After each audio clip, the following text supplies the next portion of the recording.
Hey guys, Gaston with Rough Country. The Ford Raptor is a badass truck, straight off the lot, but we've added Rough Country products to bump it up the scale of apex predators. Let's take a look.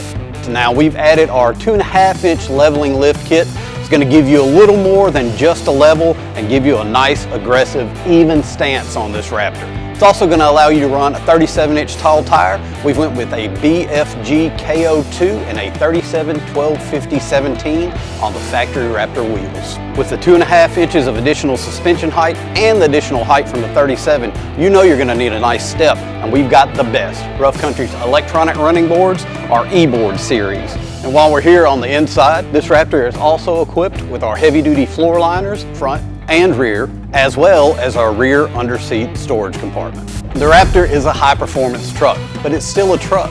And what makes a truck? The bed.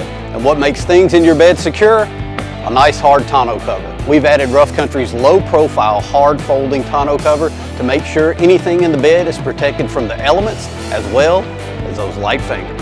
So if you've got a Raptor and you're thinking, this thing is completely decked out, I couldn't possibly do anything else to it, boy, are you wrong. Check us out today at roughcountry.com.